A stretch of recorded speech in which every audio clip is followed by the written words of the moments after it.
Genetic material.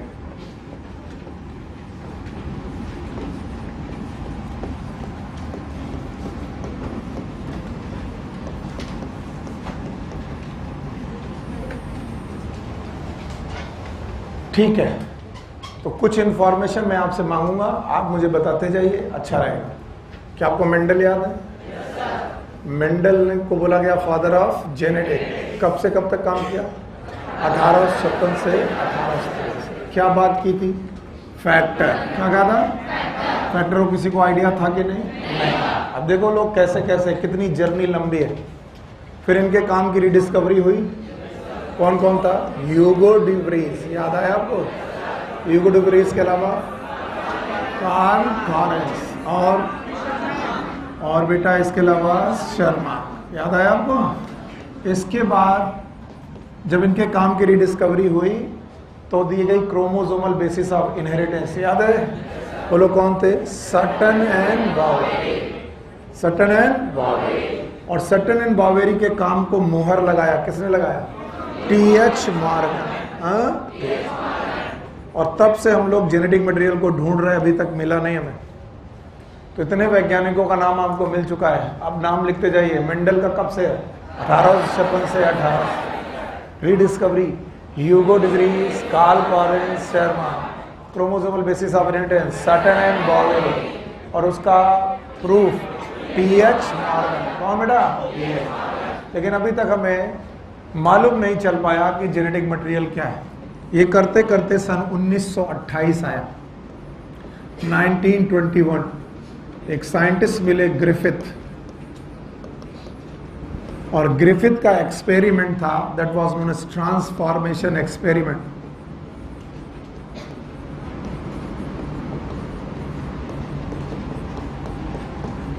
और इस transformation experiment के बाद सॉरी, लोगों को पहली बार आइडिया हुआ कि डीएनए जेनेटिक मटेरियल हो सकता है कि हो सकता है, ये भी कंफर्म नहीं थे। तो इनका एक एक्सपेरिमेंट आया, ट्रांसफॉर्मेशन एक्सपेरिमेंट। तो 1928 तक आते आते हम लोग को जेनेटिक मटेरियल क्या है अभी तक आइडिया नहीं था। तो मैं इस बोर्ड में लिखे हुए सारे साइंटिस्ट का नाम आपसे जानना चाहूँगा। मैं इसे हटा रहा हूँ, आप मुझे बताएंगे। चलिए, मेंडल याद है? मेंडल का नाम फादर ऑफ जेनेटिक्स के नाम से याद किया जाता है। क्या बेटा इन्होंने काम कब से कब किया? 1856 से 1863। क्या था काम? अपना पब्लिश 1865 में किया। 1900 तक कोई बेटा इनके बारे में कोई जानता नहीं था। 19 में रिडिस्कवरी हुई। कौन? Hugo de Vries, Carl Lawrence. याद है? फिर इसके बाद क्या क्रोमोसोमल बेसिस ऑफ इनहेरिटेंस दिया गया।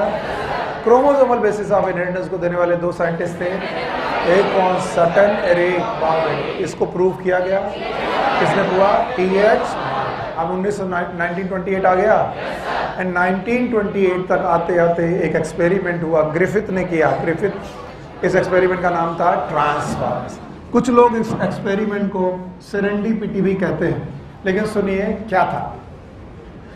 ग्रिफिथ एक बैक्टीरिया पे काम कर रहे थे। ये बैक्टीरिया था स्ट्रेप्टोकोकस निमोनी।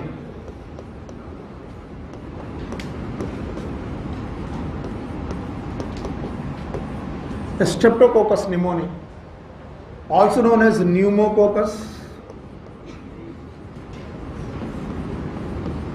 कुछ बुक्स में इसका नाम डिप्लोकोकस निमोनी भी लिखा हुआ है। सो अगर इन तीनों में कोई भी ऑप्शन आ जाए तो आप लगाइएगा।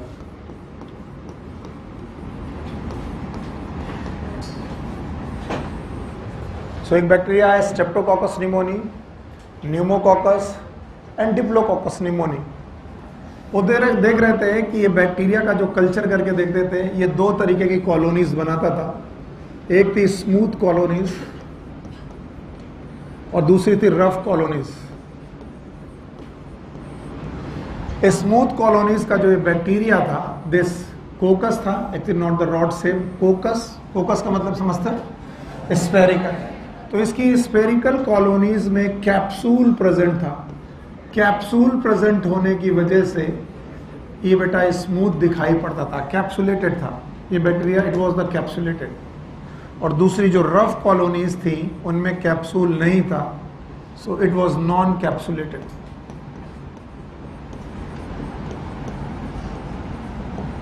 तो सिंपल बात है कि आपको न्यूमोकोकस की दो तरीके की कॉलोनीज मिल जाएंगी प्लेट पर, कल्चर प्लेट में, एक स्मूथ कॉलोनी और एक रफ कॉलोनी। जो स्मूथ कॉलोनीज के बैक्टीरिया थे दे वॉज पैथोजेनिक। पैथोजेनिक वो बैक्टीरिया होते हैं जो डिसीज कॉज करते हैं, और यहां पर एक डिसीज होती थी, this disease was a pneumonia.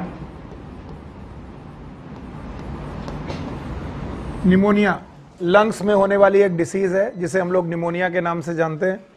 अगर निमोनिया हो जाए तो लंग की पैरेन्काइमा में कंसोलिडेशन हो जाता है। कंसोलिडेशन का मतलब है हार्डनिंग हो जाती है। तो अगर हार्डनिंग होने लगेगी तो सांस लेने में तकलीफ होगी और इसकी वजह से डेथ भी हो जाती है। तो ये मैमल में डिसीज है, लंग्स वहीं पर बहुत ज़्यादा फंक्शनल हैं, वहाँ पर एक काम हो रहा। तो बताओ, जो मैंने अभी अभी पढ़ाया, क्या बताया कि हमारे पास कितने प्रकार की कॉलोनीज हैं? दो। एक कौन सी? स्मूथ और एक रफ। स्मूथ वाली पैथोजेनिक है और ये बीमारी करती है, बीमारी का नाम निमोनिया। निमोनिया है।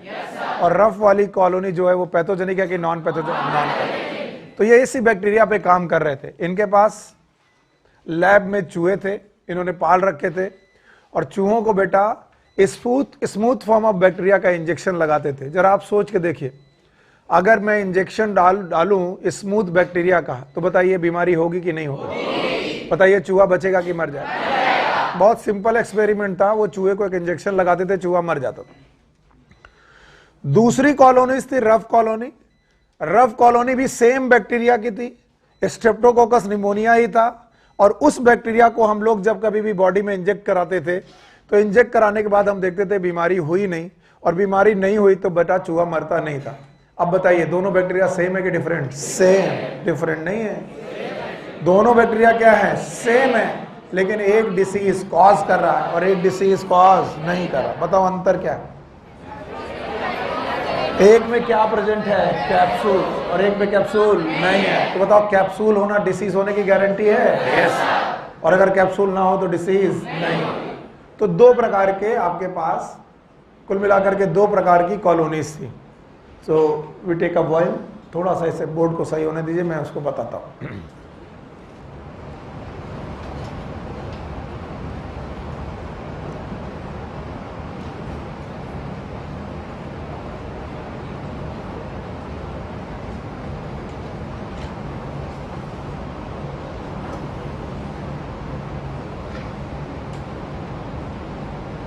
ओके, सो वंस मोर, ये रहा हमारे पास बैक्टीरिया।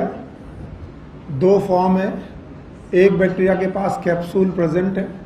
बताइए कैप्सुलेटेड कि non capsulated? Capsulated, thank you very much. और दूसरा बैक्टीरिया ऐसा है जिसके पास कैप्सूल है कि नहीं है? नहीं। इट इज कैप्सुलेटेड कि नॉन कैप्सूल? Non capsulated.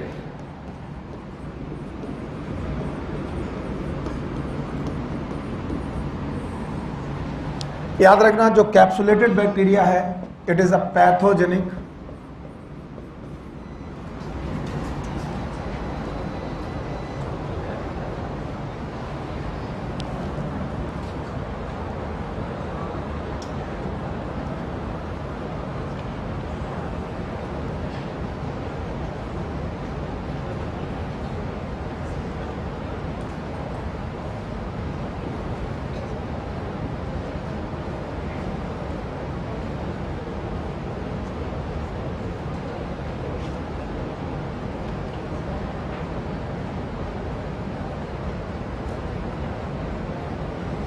कई बार टेक्नोलॉजी आपके लिए आफत बन जाती है ना? तो अपना पेन होता, बोर्ड होता, बस उसमें स्याही होनी चाहिए। आदमी जितना मॉडर्न होता जा रहा है उतना ज़्यादा डिपेंडेंट होता जाता है। इंडिपेंडेंट की डिपेंडेंट। एक समय था कि हम लोग कैलकुलेशन करते वक्त कैलकुलेटर यूज़ नहीं करते थे। बोले भाई 15 रुपए की सब्जी आई, 10 रुपए का मिर्चा आया, ये मर्चा चला गया। अपन एक हाथ में उंगलियों में काउंट कर लेते थे। अभी सारा का सारा मटेरियल कैलकुलेटर, और भी 2 बार देखना पड़ता है कैलकुलेटर सही है कि। और ऐसा हो गया कि पहले तो लोग गए और कब पहुंचे, जब पहुंचेंगे फिर वो एक चिट्ठी लिखेंगे, फिर वो आएगी और फिर 7 दिन बाद पता चलेगा। मैं आराम से पहुंच गया हूं, आगे समाचार ये है कि मैं यहां पर आकर के खुश हूं। तुम लोगों ने कभी पुराने लेटर्स पढ़े? पक्का? नहीं? क्या जबरदस्त चीजें हैं, आप उन्हें 10 बार बार पढ़ सकते हो। बोले सर मैं मैसेज भी कई बार पढ़ लेता हूँ। नहीं, जो लेटर में है वो मैसेज में नहीं। राजन तुम काहे चक्कर में हो, तुमको ना मैसेज मिलेगा ना लेटर मिलेगा। आइए, ओके, बस जहां तक मैं अलाउ करूं वहां तक। तो एक कौन सा फॉर्म है? S form. अब मैं डायग्राम नहीं बनाऊंगा। कौन सा फॉर्म है? एस इज अ रफ और स्मूथ। और दूसरा कौन सा फॉर्म है? R form. तो बताओ दोनों बैक्टीरिया सेम है कि डिफरेंट है? सेम। तो बताइए इसमें कौन सी कॉलोनी रफ है? आर। कौन सी स्मूथ है? S for smooth, R for rough. अब होता क्या था, एस फॉर्म इज पैथोजेनिक, और पैथोजेनिक का मतलब है कि ये डिसीज कॉज करेगा, और आपको जो डिसीज होगी उसका नाम क्या है? निमोनिया। और ये निमोनिया जो डिसीज है ये लंग्स डिसीज है, और लंग्स बेटा अगर इन्फेक्ट हो गए तो डेथ हो जाएगी। याद रखना, R form it is non pathogenic. Simple experiment था, बहुत आराम से वो एक्सपेरिमेंट करते थे। मैं आपसे क्वेश्चन पूछूंगा, जवाब दोगे तो सही लगेगा। देखिए क्या था वो, क्या करते थे। उन्होंने एक चूहा लेना है, बचपन में सीखा था चूहा बनाना, आज तक बना रहा हूँ, सही है, ओके। और उसको एस फॉर्म इंजेक्शन लगाना है। आर फॉर्म के एस फॉर्म। और जब एस फॉर्म का इंजेक्शन चूहे को लगाना है, चूहे की बेटा डेथ हो जानी। क्यों डेथ हो गई बताओ? इसको डिसीज हुई। कौन सी डिसीज हुई? दूसरा उन्होंने आर फॉर्म का, सेम बैक्टीरिया आर फॉर्म का इंजेक्शन लगाना है। अब की बार फिर से चूहा को इंजेक्शन लगाना है, और चूहा जिंदा बना रहा। क्यों जिंदा रहा? क्योंकि बैक्टीरिया बॉडी में नहीं गया है। अगर बैक्टीरिया बॉडी में गया तो बीमारी हुई कि नहीं हुई? नहीं हुई। तो दोनों बैक्टीरिया सेम है कि डिफरेंट? सेम, लेकिन फॉर्म अलग है।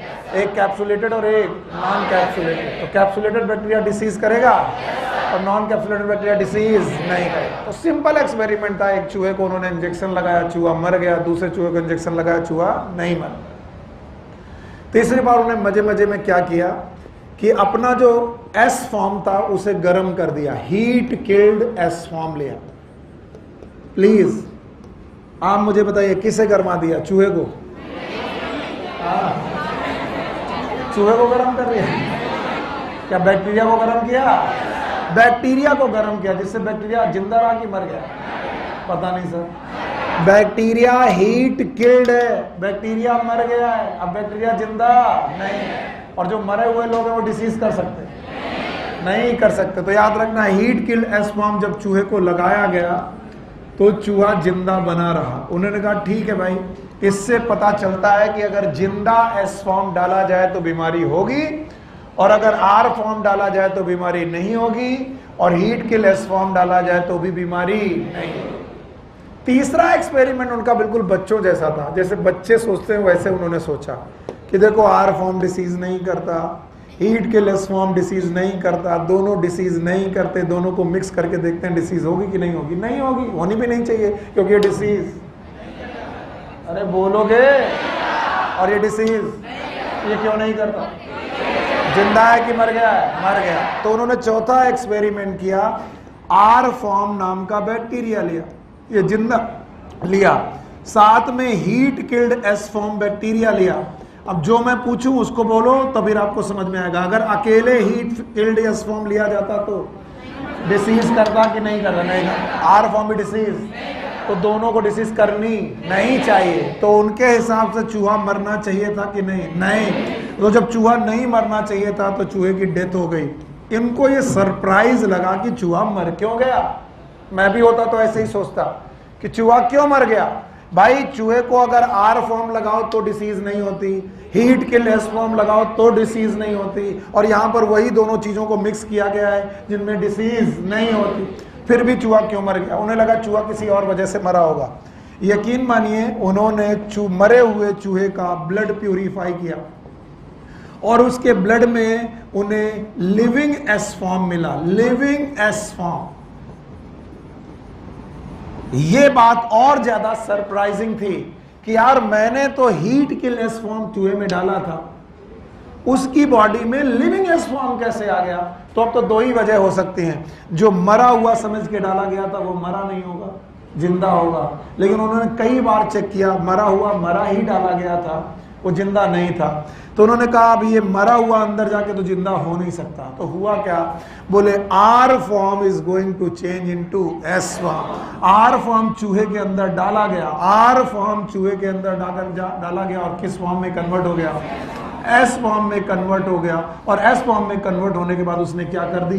डेथ। तो लोगों ने पूछा अगर आर फॉर्म एस फॉर्म में कन्वर्ट हो जाता है तो जब अकेले आर फॉर्म डाला जाता है चूहे में तो वो एस फॉर्म में क्यों कन्वर्ट नहीं होता? तो बोला गया इसकी एक वजह हो सकती है, ध्यान सुनना। वजह यह है कि मरे हुए एस फॉर्म से कोई चीज निकली है। फिर सुनना, मरे हुए एस फॉर्म से कोई चीज निकली है जो आर फॉर्म के अंदर गई है और आर फॉर्म को बदल दिया गया है। आर फॉर्म को बदलना, it is known as transform. बोलो क्या? और R form become the S form. R form transform into S form, यानी आर फॉर्म ने अपना कैरेक्टर वही रखा कि बदल दिया। किसी से पूछा गया कि कौन सी चीज निकली है? ग्रिफिथ ने कहा ये जो भी निकली है उसका नाम है ट्रांसफॉर्मिंग प्रिंसिपल। बोलो क्या? ट्रांसफॉर्मिंग प्रिंसिपल कोई ऐसा सब्सटेंस है जो बेटा हीट किल एस फॉर्म से निकल रहा है, जो आर फॉर्म में जाकर के आर फॉर्म को एस फॉर्म में चेंज कर रहा है और उसकी मॉर्फोलॉजी बदल दे रहा है और तब चूहा मर रहा है। ये बहुत खतरनाक बात बोली उन्होंने। आप लोगों ने ट्रांसफॉर्मर मूवी देखी होगी। आप जिसे देख रहे हो कि वो कार है, अचानक वो रोबोट में चेंज हो जाती है, क्या करता है? अपना रूप वही रखता है कि बदल देता है? तो जिसे आप आर फॉर्म समझ रहे थे वो आर फॉर्म निकला कि एस फॉर्म? कैसे निकला? क्योंकि उसके अंदर कोई मटेरियल गया। कहां से गया? हीट किल एस फॉर्म से। और उस मटेरियल का नाम क्या रखा गया? Transforming principle. जब ग्रिफिथ से पूछा गया कि ये ट्रांसफॉर्मिंग प्रिंसिपल क्या है, उन्होंने कहा मुझे नहीं मालूम। फिर से सुनो, ग्रिफिथ ने कहा मुझे इसका केमिकल नेचर नहीं मालूम, लेकिन इतना तो तय है कि कोई बेटा transforming principle heat kill S form से आर फॉर्म में गया है और आर फॉर्म को बदल दिया है। नहीं तो अकेले आर फॉर्म जब भी डाला जाता है चूहे में वो आर फॉर्म ही रहता है, एस फॉर्म में चेंज नहीं होता। तो आर फॉर्म को एस फॉर्म को बदलने वाला कोई ना कोई चीज तो होगा। अब ग्रिफिथ की इस बात को लोगों ने बड़ा सराहा, लेकिन सबसे बड़ी प्रॉब्लम ये थी कि किसी को मालूम नहीं था कि ये ट्रांसफॉर्मिंग प्रिंसिपल है क्या। खैर, लोगों ने कहा अगर हमें ट्रांसफॉर्मिंग प्रिंसिपल पता चल जाए, एवरीवन हियर एक बार और सुनना, अगर हमें ट्रांसफॉर्मिंग प्रिंसिपल पता चल जाए तो हम उस चीज का पता लगा लेंगे जो कैरेक्टर को कंट्रोल करता है। बोले कैसे? बोले यही ट्रांसफॉर्मिंग प्रिंसिपल ने आर फॉर्म के कैरेक्टर को किसमें कन्वर्ट कर दिया? S form. और कैरेक्टर को कंट्रोल करने वाली चीज क्या होती है? फैक्टर। तो अगर कहीं हमें ट्रांसफॉर्मिंग प्रिंसिपल मिल जाए तो क्या हमें फैक्टर का पता चल जाएगा? Yes. What are the factors? No, factor are the substance which can control the character. और बोलो ट्रांसफॉर्मिंग प्रिंसिपल में कैरेक्टर कंट्रोल करने की क्षमता है? यस सर, क्योंकि बेटा यही है जो आर फॉर्म को किसमें कन्वर्ट करा है? S form.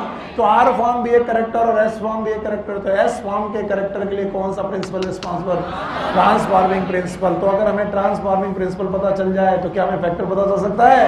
इसलिए ग्रिफिथ का एक्सपेरिमेंट था जिसने पहली बार इंडिकेट किया कि हम जेनेटिक मटेरियल को ढूंढने वाले हैं। क्या उन्होंने ढूंढ लिया? नहीं ढूंढा, क्योंकि उन्हें एक ट्रांसफॉर्मिंग प्रिंसिपल मालूम था कि नहीं मालूम? नहीं। मुझे विश्वास नहीं होता कि आपको आ गया। चलो अब बताओ किस बैक्टीरिया पे काम कर रहे थे? क्या ये स्ट्रेप्टोकोकस निमोनिया है? क्या ये डिप्लोकोकस निमोनिया है? क्या ये न्यूमोकोकस है? कितने फॉर्म हैं? एक ऑन एस, एक R form, capsulated, non capsulated, pathogenic, non pathogenic. कौन डिसीज करेगा, कौन नहीं करेगा?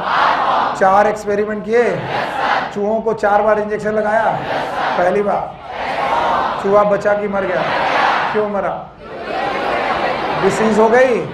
दोबारा किस कौन सा जो आर फॉर्म, चूहा मरा कि जिंदा रहा? जिंदा रहा। फिर तीसरी बार हीट किल एस फॉर्म का इंजेक्शन लगाया, चूहा मर गया, जिंदा रहा। अकेले आर फॉर्म का इंजेक्शन लगाया जाए चूहा मरेगा नहीं। अकेले हीट किल एस फॉर्म का इंजेक्शन लगाया चूहा मरेगा नहीं। दोनों को मिक्स किया, अजीब बात हुई, चूहा बचा कि मर गया? मर गया। और बताओ, डाला था हीट किल एस फॉर्म, चूहे में किसने डाला? आर एस फॉर्म मिला, और कैसा? लिविंग। तो लोगों ने कहा मरा हुआ एस फॉर्म जिंदा हो गया। ऐसा नहीं हुआ। फिर क्या हुआ? क्या मंगाया बाबू? कुछ रंग वंग मंगाया हो? अच्छा, ऐसी कोई बदतमीजी मत करना।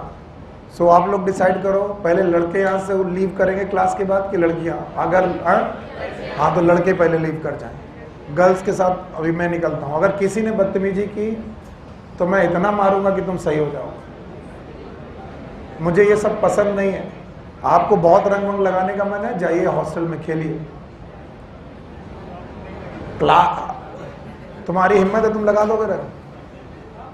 हाँ हाँ, तुम क्लास के बाद तुम हमको पूरे के पूरे उसमें तालाब में फेंक देना, मुझे फर्क नहीं पड़ता। क्लास के बाद आप कुछ भी करो मेरे साथ, कोई फर्क नहीं पड़ता। I am there for you, ठीक है? ओके। लेकिन यहाँ बदतमीजी नहीं, क्योंकि यहाँ गर्ल्स बैठी है, और बदतमीजी नहीं करना मुझे बिल्कुल पसंद नहीं। कोई मेरी वजह से क्लास करने आया, 4-5 बच्चियों के मैसेज आए कि सर कोई बदतमीजी ना करे। मैंने कहा मैं हूँ। अब तुम मेरे इस विश्वास को तोड़ दोगे? तोड़ोगे? बस इतना करो, आप हमारी इज्जत रखो, हम आपको अपनी इज्जत सौंप देंगे। आप हमको लेकर के गड्ढे में डाल देना, इसमें खुश हो जाओगे? राजन, तुम्हारे को खुशी मिलेगी इसमें? बेटा, काले रंग पे कोई रंग चढ़ता नहीं है। आप देखो कितना बदतमीजी वाला बात हो गई। अभी ट्रांसफॉर्मिंग प्रिंसिपल क्या बताया आपने? क्या कुछ घुसा? कहां से? हीट किल एस फॉर्म से। कहां पर? Are form. आर फॉर्म को बदल दिया किसमें? S form. इस प्रिंसिपल का नाम ट्रांसफॉर्मिंग प्रिंसिपल। Transforming principal. और ट्रांसफॉर्मिंग प्रिंसिपल का केमिकल नेचर मालूम था कि नहीं? नहीं मालूम। तो अब बोलते हैं कि जो ग्रिफिथ का एक्सपेरिमेंट था उसमें ट्रांसफॉर्मिंग प्रिंसिपल वाज मिसिंग, यानी ट्रांसफॉर्मिंग प्रिंसिपल है क्या, ये बात किसी को मालूम ही नहीं थी।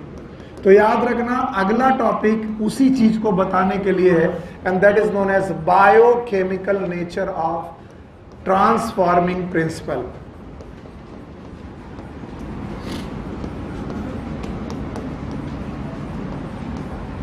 ट्रांसफॉर्मिंग प्रिंसिपल का बायोकेमिकल कैरेक्टरिस्टिक हमें पता करनी है। चलिए, तो biochemical nature of transforming principle पता करने के लिए 3 साइंटिस्ट आते हैं।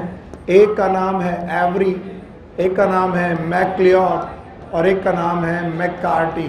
तो याद रखना, एवरी, मैक्लिओड, मैककार्टी ने ग्रिफिथ के ट्रांसफॉर्मिंग प्रिंसिपल का केमिकल नेचर बताया। यहाँ 2 क्वेश्चन बनते हैं। पहला क्वेश्चन ये बनता है, ट्रांसफॉर्मिंग प्रिंसिपल शब्द किसने दिया? ग्रिफिथ ने। लेकिन उसका केमिकल नेचर एवरी, मैक्लिओड, मैककार्टी बताया था। Very good. अब एवरी, मैक्लिओड, मैककार्टी ने एक सिंपल बात बोले कि हाँ, हम चौथा एक्सपेरिमेंट दोबारा देखते हैं, और चौथे एक्सपेरिमेंट में यह कहा गया कि आर फॉर्म को एस फॉर्म में तब्दील करने के लिए हीट किल्ड एस फॉर्म से कोई चीज निकली। हीट किल्ड एस फॉर्म से कोई चीज निकलेगी, और ये हीट किल्ड एस फॉर्म से जो चीज निकलेगी वो जाएगी आर फॉर्म में, और आर फॉर्म को कन्वर्ट कर देगी किसमें? S form. ओके, फिर से बोलो, हीट किल एस फॉर्म से कोई चीज निकली जो कहां गई? आर फॉर्म, और आर फॉर्म को किसमें कन्वर्ट कर दी? S form. इसका मतलब है वो चीज प्रेजेंट कहां होनी चाहिए? क्या वो हीट किल एस फॉर्म में प्रेजेंट होनी चाहिए? यस। तो क्या किया एवरी, मैक्लिओड, मैककार्टी ने? हीट किल एस फॉर्म को प्यूरिफाई कर दिया कि अगर कोई भी चीज इसमें है तभी तो वो यहां से निकल के आर फॉर्म में जाएगी। यस, नहीं समझ में आया? फिर से बोलो, क्या बोला गया? ग्रिफिथ ने क्या बोला था? हीट किल एस फॉर्म से कोई चीज निकली जो कहां गई? उस कोई चीज का नाम क्या था? Transforming principle. बोलो क्या? तो क्या वो transforming principle heat kill S form से निकला था? कहाँ गया था? आर फॉर्म, और आर फॉर्म में जाने के बाद उसे किसमें कट किया था? S form. तो इसका मतलब है वो चीज जहां से निकली वहां होनी चाहिए, यस। तो उन्होंने फ्रेश मैटर बनाया हीट किल एस फॉर्म का, और हीट किल एस फॉर्म को प्यूरिफाई किया। प्यूरिफाई करने पर उन्हें बहुत सारे सब्सटेंस मिले। उन सब्सटेंस के अलावा 3 ऐसे सब्सटेंस मिले जिन पे उन्हें शक गया। एक उन्हें मिला डीएनए, एक उन्हें मिला आरएनए, और एक मिला उन्हें प्रोटीन। उन्हें लगा हो सकता है कि प्रोटीन ट्रांसफॉर्मिंग प्रिंसिपल हो सकता है आरएनए ट्रांसफॉर्मिंग प्रिंसिपल हो सकता है डीएनए ट्रांसफॉर्मिंग प्रिंसिपल हो। इन्हीं तीनों में से कोई एक ऐसा है जो ट्रांसफॉर्मिंग प्रिंसिपल की तरह बिहेव कर सकता है, जो कहां से निकलेगा और कहां जाएगा, और आर फॉर्म को किसमें कन्वर्ट करेगा? ये किसने बोला? एवरी मैक्लिऑन, क्योंकि उन्होंने क्या प्यूरिफाई किया? Heat kill S form. और हीट किल एस फॉर्म को प्यूरिफाई करने पर कितनी चीजें मिली? 3। नंबर 1 डीएनए, नंबर 2 आरएनए, और पक्का? अब ध्यान सुनना, डीएनए आरएनए प्रोटीन में से क्या है ट्रांसफॉर्मिंग प्रिंसिपल, इसको पता करने के लिए उन्होंने 3 और एंजाइम का प्रयोग किया।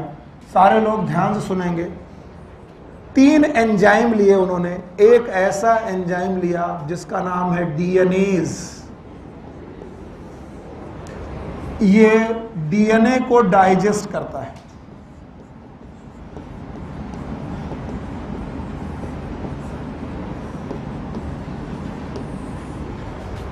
दूसरा लिया आरएनएज। ये आरएनए को डाइजेस्ट करता है।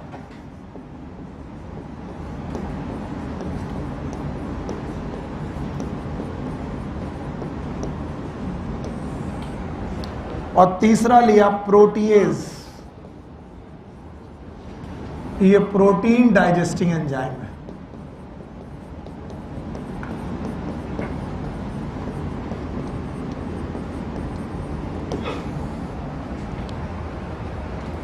तो कितने प्रकार के एंजाइम लिए? 3। एक कौन? DNAs, RNase, protease. और इन 3 एंजाइम के साथ उन्होंने ग्रिफिथ का चौथा एक्सपेरिमेंट दोहराया। ग्रिफिथ का याद है? कौन सा चौथा एक्सपेरिमेंट था?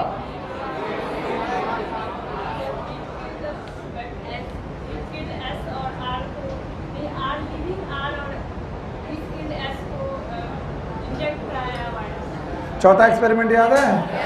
क्या क्या था? हीट किल एस और आर फॉर्म का मिक्सचर लिया था। अब की बार मिक्सचर के साथ ये 3 एंजाइम में से कोई एक एंजाइम लिया। बोलो कौन कौन? DNA, RNA, protein. What is DNA? What is RNA? What is proteases? अब मैं इसे हटा रहा हूं, मैं इससे पूछूंगा। बताओ, तीनों साइंटिस्ट के नाम याद है? नाम बताओ। Avery, MacLeod, McCarty. तीनों हो गए। और तीनों ने किसको प्यूरिफाई किया? किसको प्यूरिफाई किया? हीट किल एस फॉर्म को प्यूरिफाई किया। और हीट किल एस फॉर्म को प्यूरिफाई करने में 3 चीजें मिली। तीनों चीजें याद है? पहला, तो बताओ, ट्रांसफॉर्मिंग प्रिंसिपल 3 चीजें हो सकती थी, या तो डीएनए, या तो आरएनए, या तो प्रोटीन। इन्हीं तीनों में से कोई हो सकता था।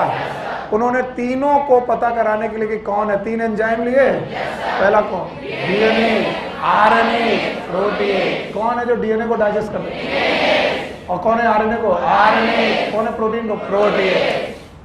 अब देखिए, एवरी मैक्लिऑन मैककार्टी का पहला एक्सपेरिमेंट, ध्यान सुनिएगा। इन्होंने आर फॉर्म लिया लिविंग, साथ में लिया heat killed S form.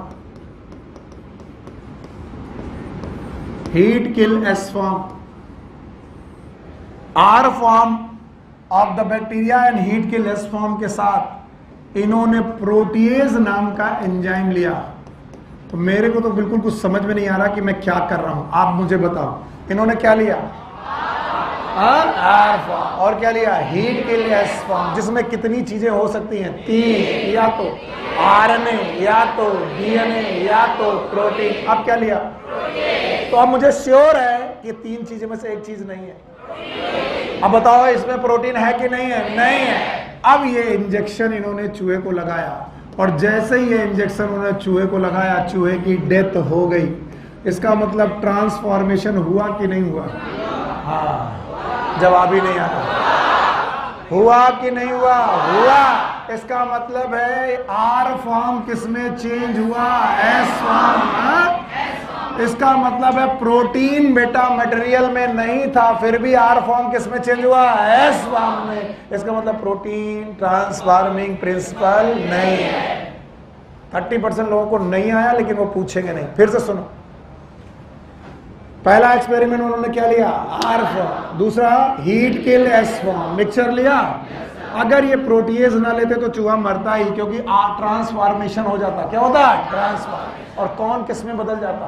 R form S form. इसका मतलब है कोई चीज यहां से निकलती, यहां जाती, और आर फॉर्म को किसमें कन्वर्ट करती? S form. और यहां पर कितनी चीजें हैं? 3। एक कौन? RNA, DNA, protein. और मैंने क्या डाल दिया?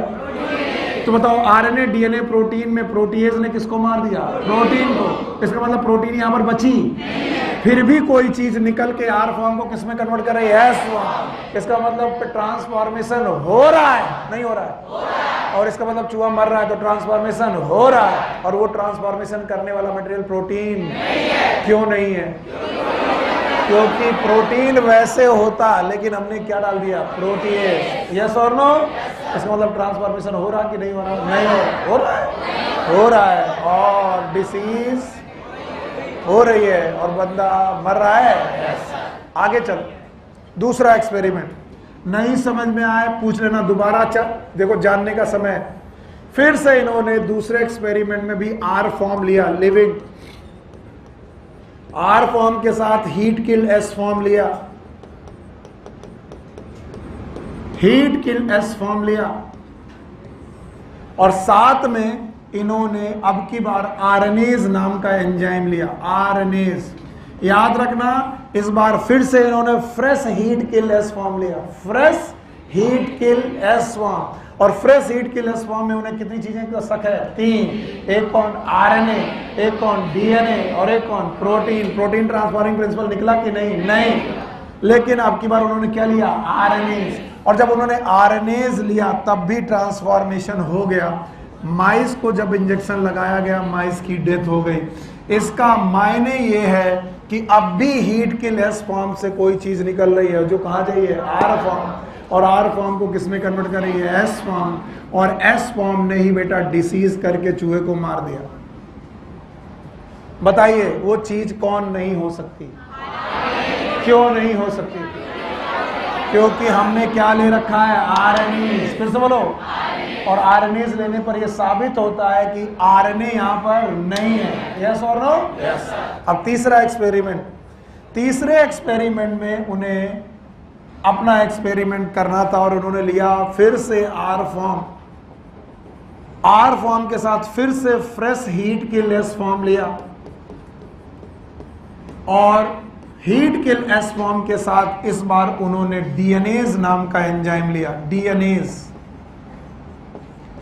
बताइए, हीट किल एस फॉर्म में कितनी चीजें हो सकती हैं? 3। या तो आरएनए, या तो protein. RNA genetic material, sorry transforming principle था कि नहीं? नहीं था। प्रोटीन नहीं था। अब किसकी बारी थी? डीएनए की। इसका मतलब है डीएनएज लेने पर इस मटेरियल में डीएनए बचा कि नहीं बचा? बचा नहीं बचा। इसका मतलब ट्रांसफॉर्मेशन होना चाहिए कि नहीं?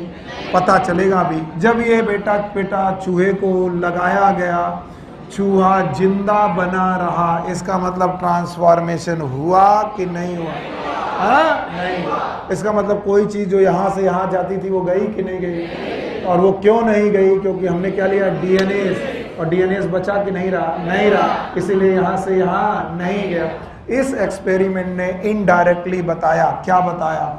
DNA is a genetic material. बोलो, फिर से बोलो, एक बार और बोलो। ये बात नहीं बताई, ये बात नहीं बताई। पक्का? इस एक्सपेरिमेंट ने बताया DNA is a transforming material.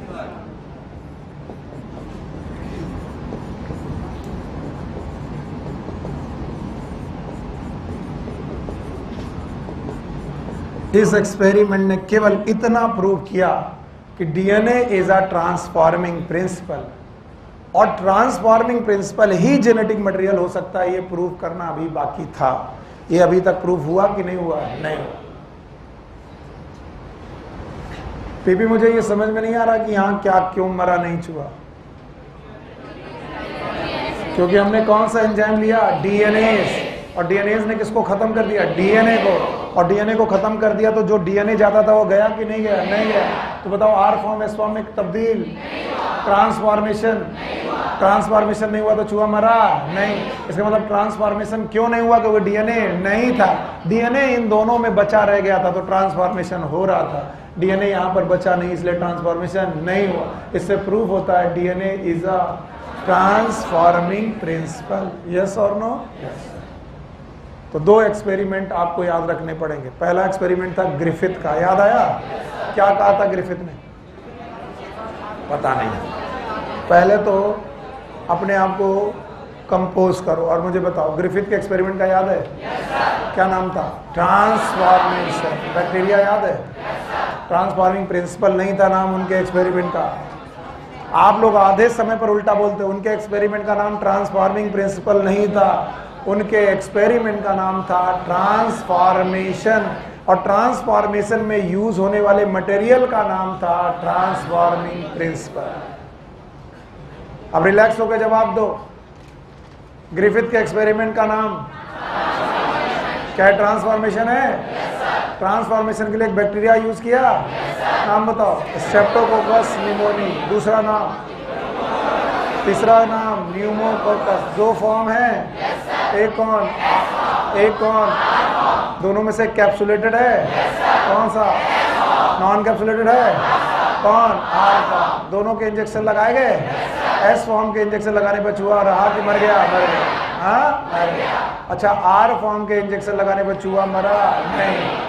मरे हुए एस फॉर्म के इंजेक्शन को लगाने पर चूहा जिंदा रहा कि मर गया? मर जिंदा रहा। फिर दोनों का मिक्सचर लगाया गया, चूहा मर गया। और चूहे के अंदर लिविंग एस फॉर्म मिले, क्योंकि अंदर जाने पर मरे हुए एस फॉर्म जिंदा हो गए। कुछ और हुआ? क्या हुआ?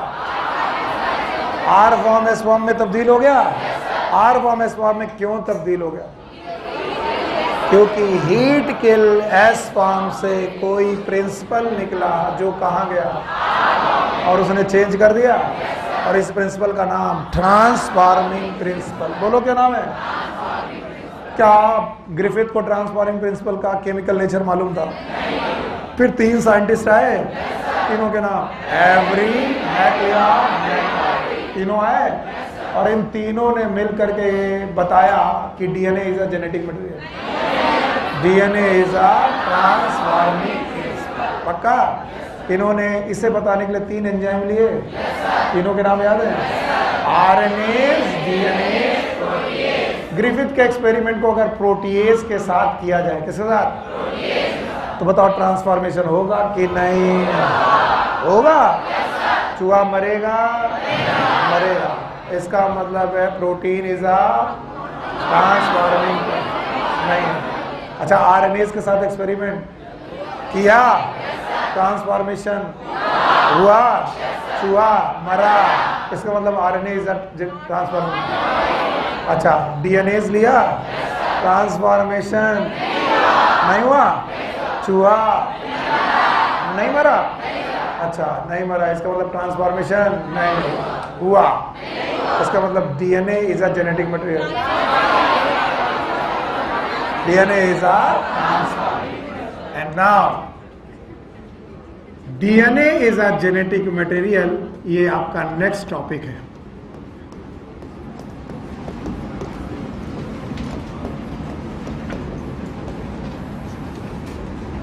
और इसका प्रूफ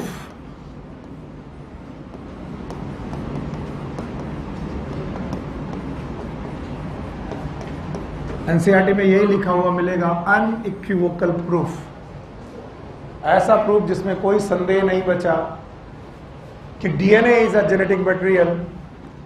इसको बताने के लिए दो साइंटिस्ट आए, एक का नाम है हार्से और एक है chase. and this is known as Hersey and Chase experiment. Sometimes it is also known as Blender's experiment.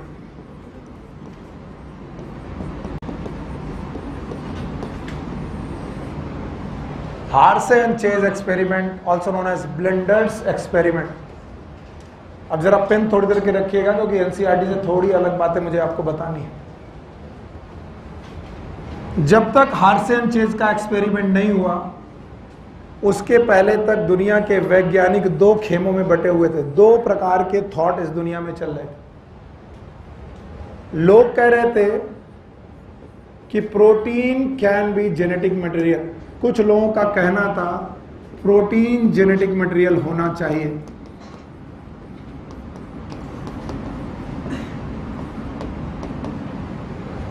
और कुछ लोग कहते थे DNA can be genetic material. जब आपको कहीं जल्दी नहीं होती तो रुक के सोचना चाहिए कि ऐसा क्या बात है जो सर पढ़ाना चाह रहे हैं। फिर से बोलना, जब तक हार्से एंड चेज एक्सपेरिमेंट नहीं हुआ था तब तक पूरी दुनिया के वैज्ञानिक दो तरीके के अलग अलग थॉट को परसिस्ट कर रहे थे। कुछ लोगों के हिसाब से प्रोटीन जेनेटिक मटेरियल होना चाहिए और कुछ लोगों के हिसाब से डीएनए जेनेटिक मटेरियल होना चाहिए। जो लोग प्रोटीन को जेनेटिक मटेरियल बोलते थे वो उसके पीछे दलील देते थे। दलील ये देते थे कि दुनिया में there are so many characters, बहुत सारे कैरेक्टर है। आप एक इंसान को पकड़ लो, एक इंसान दूसरे इंसान से बहुत बातों में अलग है। इंसान ही इंसान बहुत बातों में एक दूसरे से अलग है। तो बताओ, बहुत सारे कैरेक्टर हैं। अगर बहुत सारे कैरेक्टर हैं तो हमें बहुत सारे फैक्टर चाहिए। We need many factors. और अगर हमें बहुत सारे फैक्टर चाहिए इसका मतलब हमें बहुत ज्यादा वेरिएशन चाहिए। तो फैक्टर शुड बी वेरिएबल। इतना वेरिएबल होना चाहिए कि वो दुनिया के सारे अलग अलग कैरेक्टर को कंट्रोल कर सके। और लोगों ने कहा कि प्रोटीन में बड़े वेरिएशंस हो सकते हैं क्योंकि protein are made up of 20 types of amino acid and 20 types of amino acid से बनने की वजह से इनमें वेरिएशन अपार हो सकते हैं। अगर आप मैथ्स में थोड़ा भी इंटरेस्ट रखते हैं तो 20 अमीनो एसिड्स के permutation and combination they are many, इतने ज्यादा हो सकते हैं कि कोई जवाब नहीं। तो लोग कहते थे कि प्रोटीन में जितनी वेरिएबिलिटी है उतनी डीएनए में वेरिएबिलिटी नहीं है। और डीएनए को इस वेरिएबिलिटी में बहुत कम पाते थे क्योंकि वो मानते थे कि डीएनए में ए, टी, जी, सी 4 प्रकार के न्यूक्लियोटाइड हैं और 4 प्रकार के न्यूक्लियोटाइड उतना वेरिएशन पैदा नहीं कर सकते जितना वेरिएशन कौन पैदा कर सकता है? प्रोटीन। क्योंकि प्रोटीन कितने प्रकार के अमीनो एसिड से 20। तो जो 20 प्रकार के अमीनो एसिड से वेरिएशन पैदा हो सकते हैं क्या वो 4 प्रकार के न्यूक्लियोटाइड से हो सकते हैं? नहीं। इसलिए प्रोटीन को जेनेटिक मटेरियल मानने वाले लोगों की एक पूरा का पूरा सीरीज थी। बहुत सारे लोग प्रोटीन को ही जेनेटिक मटेरियल मानते थे लेकिन कुछ लोग डीएनए को जेनेटिक मटेरियल मानते थे। ग्रिफिथ के एक्सपेरिमेंट के बाद से बात और उड़ने लगी कि यार ग्रिफिथ ने डीएनए को ट्रांसफॉर्मिंग प्रिंसिपल बताया है और अगर कोई चीज ट्रांसफॉर्मिंग प्रिंसिपल है तो वो कैरेक्टर को कंट्रोल कर सकती है। और अगर कोई चीज कैरेक्टर को कंट्रोल कर सकती है तो याद रखना उसमें बेटा जेनेटिक मटेरियल होने की क्षमता है। और याद रखना इस तरीके से पूरे विश्व के वैज्ञानिक 2 ही प्रकार की चीजों को जेनेटिक मटेरियल मानने पे तुले हुए थे, या तो प्रोटीन या तो डीएनए। और उसी समय किसी का ध्यान गया वायरस पर और लोगों ने कहा वायरस देखिए कितना गजब की चीज है क्योंकि उसके पास 2 ही चीजें हैं, या तो डीएनए याद है और या तो प्रोटीन। और प्रोटीन है तो कैप्सिड। प्रोटीन किसकी बनी? कैप्सिड। प्रोटीन से क्या बना है? कैप्सिड। और इन्होंने लैम्डा फेज, कौन सा फेज? लैम्डा। और लैम्डा फेज में केवल डीएनए होता है, आरएनए नहीं होता। आपको बताया गया था डीएनए होता है। तो एक वायरस लिया, इस वायरस का नाम है बैक्टीरियोफेज। फिर से बोलो, बैक्टीरियोफेज। तो लोगों ने कहा कि अब वायरस के पास तो 2 ही चीजें और वही 2 चीजों की लड़ाई चल रही दुनिया में, एक कौन? डीएनए और एक कौन? प्रोटीन। कुछ लोग गुस्सा आ जाएंगे, कहेंगे सर आपने पढ़ाया था वायरस कैन हैव आरएनए और डीएनए, तो मैं कहूंगा हाँ, the virus can have RNA और DNA, but if we specify the virus, it will have either DNA or RNA, and we have specified it is lambda phase, so it have the DNA. तो उन्होंने कौन सा bacteriophage लिया? Lambda, और lambda phase के पास RNA था कि DNA? DNA। तो लोगों ने कहा कि अब इसमें दो ही चीजें हैं, और जो दो चीजों में जो भी बेटा जेनेटिक मटेरियल होगा, इन दोनों में से जो चीज भी जेनेटिक मटेरियल की तरह यूज होगी वो अपने आप पता चल जानी चाहिए। और इसके लिए उन्होंने वायरस की लाइफ साइकिल पे ध्यान दिया। मैं यहां लिख रहा हूं वायरस की लाइफ साइकिल, जरा ध्यान से देखिएगा, नहीं समझ में आए बता दीजिएगा। वायरस जिनका नाम था बैक्टीरियोफेज, ये बैक्टीरिया को इन्फेक्ट करते थे। These are the bacteriophage virus.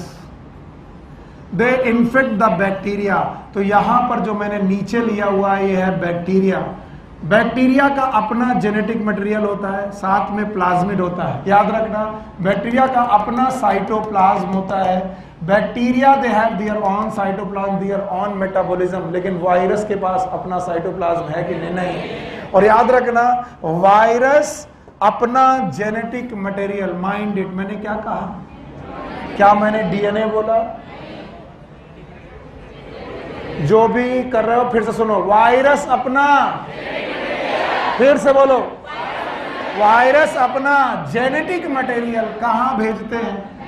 Bacteria के अंदर, फिर से बोलो, और जेनेटिक मटेरियल भेज करके अपने जैसे और वायरस बना देते हैं। और इस तरीके से बहुत सारे वायरस बैक्टीरिया के अंदर पनप जाते हैं, फिर बैक्टीरिया को फाड़ कर ये वायरस बाहर निकल जाते हैं। और इस तरीके की साइकिल का नाम था लिटिक साइकिल। बोलो कौन सी? लिटिक। और ये बात हार्से एंड चेज को पता चल गई। हार्से एंड चेज ने कहा कि वायरस जिसका नाम है बैक्टीरियोफेज, नाम बताओ। बैक्टीरियोफेज एक बैक्टीरिया है कि वायरस है? वायरस। इसका नाम बैक्टीरियोफेज क्यों है? क्योंकि ये बैक्टीरिया पे अटैक करता है, और बैक्टीरिया पे अटैक करके अपना क्या छोड़ता है? मैंने डीएनए बोला, मैंने प्रोटीन बोला। तो उन्होंने कहा कि वायरस अपना जेनेटिक मटेरियल अंदर भेजता है। किसके अंदर भेजता है? बैक्टीरिया। और बैक्टीरिया के अंदर जेनेटिक मटेरियल भेजकर नए वायरस को बना लेता है, और नए वायरस को रप्चर करके बाहर निकल आता है और दूसरे बैक्टीरिया को अटैक करता है। इस साइकिल का नाम लिटिक साइकिल। फिर से बोलो, लिटिक मतलब लिसिस। ये बैक्टीरिया को बस छोड़ते हैं कि फाड़ देते हैं? फाड़ देते हैं। तो लोगों ने कहा दो ही चीजें कुल मिलाकर, या तो प्रोटीन या तो डीएनए। अगर डीएनए अंदर जाता है तो डीएनए जेनेटिक मटेरियल है, और अगर प्रोटीन अंदर जाती है तो प्रोटीन जेनेटिक मटेरियल है, क्योंकि जेनेटिक मटेरियल ही अंदर जाता है। दोनों चीजें अंदर नहीं जाएंगी, या तो डीएनए जाएगा या तो प्रोटीन। नहीं समझ में आया? अरे जाग जाओ यार, बताओ लिटिक साइकिल क्या है? पता नहीं सकते क्या है लिटिक साइकिल? एक वायरस है, नाम है बैक्टीरियोफेज। किसको अटैक करेगा? बैक्टीरिया के अंदर डीएनए डालेगा, क्या डालेगा? जेनेटिक मटेरियल डालेगा। जेनेटिक मटेरियल अंदर जाकर के नए वायरस बना लेगा, नए वायरस के कैरेक्टर पैदा करेगा, और जो कैरेक्टर पैदा करता है वो जेनेटिक मटेरियल होता है। तो जो भी अंदर जाएगा वो जेनेटिक मटेरियल होगा। और वायरस के पास कई चीजें हैं, कई है कि दो, और उन्हीं दो की लड़ाई चल रही थी। एक क्या है? प्रोटीन, एक क्या है? डीएनए। अगर प्रोटीन अंदर गया तो प्रोटीन जेनेटिक मटेरियल होगा, और अगर डीएनए अंदर गया डीएनए। तो आओ यही पता लगा लेते हैं कि प्रोटीन अंदर गया कि डीएनए। इसी बात को पता लगाने के लिए हार्से एंड चेज ने एक्सपेरिमेंट किया। अब मैं इसे हटा दे रहा हूं। अब मैं पूछूंगा, बताओ DNA is a genetic material, क्या ये एवरी मैक्लियॉड मैकार्टी प्रूव कर पाए? क्या इसको प्रूव करने के लिए दो वैज्ञानिक आए? एक का नाम चेज। इनके एक्सपेरिमेंट का नाम याद है? नाम बताओ। Blenders experiment. आप सुनते नहीं हो इसीलिए देर लगती। कौन सा एक्सपेरिमेंट? इसके लिए उन्होंने वायरस देखा। वायरस का नाम क्या था? बैक्टीरियोफेज। बैक्टीरिया को अटैक करता था, और बैक्टीरिया के अंदर क्या भेजता था? Genetic material. और वायरस के पास कितनी चीजें हैं? दो, या तो प्रोटीन या तो डीएनए। अब आप हार्से चेज क्या कर रहे हैं? हार्से चेज देखो क्या कर रहे हैं। हार्सेचेज वायरस को कल्चर मीडियम में, ये लिविंग कल्चर मीडियम होता है, उस कल्चर मीडियम में वो रेडियो एक्टिव सल्फर के साथ ग्रो करा रहे हैं। Radio active sulphur, radio active sulphur के साथ ग्रो कराने की वजह से याद रखना सल्फर प्रोटीन में पहुंचती है, क्योंकि बेटा बहुत सारे अमीनो एसिड इनमें सल्फर पाया जाता है, और प्रोटीन रेडियो एक्टिव हो जाती है। प्रोटीन कैसी होती है? रेडियो। याद रखना सल्फर डीएनए में नहीं होती, और डीएनए में नहीं होती तो बताओ डीएनए नॉर्मल की रेडियो एक्टिव? नॉर्मल। टाइम लगे फिर भी सही से जवाब दो, एक चीज अच्छे से सीख के जाओ, होली अच्छी रहेगी। बताओ, इन्होंने बैक्टीरियोफेज को पाला, कल्चर मीडियम में डाला, उस कल्चर मीडियम में क्या लिया? रेडियो एक्टिव सल्फर S35, 32 की 35 S35 सल्फर 35 लिया, और सल्फर 35 लेने पर इन्होंने देखा वो सल्फर कहां गई होगी? बोलो कहां गई होगी? ये गई होगी प्रोटीन में, और प्रोटीन नॉर्मल हुआ होगा कि रेडियो एक्टिव? रेडियो। ठीक इसी तरीके से उन्होंने दूसरा मीडियम में भी बेटा, दूसरे मीडियम में भी वायरस को पाला। अब की बार वायरस को रखा गया फास्फोरस 32 में, फास्फोरस 32, और ये रेडियो एक्टिव फास्फोरस है, और रेडियो एक्टिव फास्फोरस है तो बताइए फास्फोरस गया फास्फेट में? पता नहीं, अरे जवाब दो। फास्फोरस गया फास्फेट में, फास्फेट गया न्यूक्लियोटाइड में। भूल गए, न्यूक्लियोटाइड में 3 चीजें थी, बोलो, पेंटोस शुगर, नाइट्रोजन बेस, और फास्फेट अगर न्यूक्लियोटाइड में गया तो कहां गया? डीएनए में। तो बताओ डीएनए नॉर्मल रहा कि रेडियो एक्टिव? रेडियो। तो मैं केवल इतना सिखाना चाहता हूं, इनके पास वायरस एक प्रकार के थे कि 2? दोनों वायरस का नाम वही था, ये भी था लैम्डा, ये भी था लैम्डा, पर एक को किसमें पाला? सल्फर 35, फिर से बोलो, और एक को फास्फोरस 32, फिर से बोलो, इसको फास्फोरस। बताओ जिसको सल्फर 35 में पाला वो कौन? ऐसे उचकाना पड़ रहा। अब बताओ, बैक्टीरियोफेज का नाम याद है? लैम्डा फेज था, 2 चीजें थी, एक नाक था एक कान था, एक प्रोटीन था और एक डीएनए। पक्का? अब प्रोटीन डीएनए वाले इस वायरस का नाम बैक्टीरियोफेज लैम्डा वायरस था। यस और नो? इसको 2 अलग अलग मीडियम में ग्रो कराया, एक सल्फर 35, दूसरा फास्फोरस 32। जब सल्फर 35 लिया तो प्रोटीन रेडियोएक्टिव हो गई। अब मैं लिख रहा हूं, जागते रहना। हाँ सर कह रहा, हाँ सर जागते रहेंगे। अभी तक मतलब सो रहे थे, इससे प्रूफ होता है। Yes sir. क्यों? क्योंकि सर पढ़ने का मन बिल्कुल नहीं है, आप सर पढ़ा रहे हो। हाँ यस सर। और सर आप जितना बदतमीज टीचर हो, आज तक हमने ऐसे टीचर देखा नहीं। Yes sir. बताओ, एक दिन हमें पढ़ाने के लिए मार दिया जाएगा कि आप पढ़ाते क्यों? Yes sir, yes sir. बताओ, इसका डीएनए नॉर्मल की रेडियोएक्टिव? नॉर्मल। बिटिया तुम्हारे चरण कहाँ है, लाओ।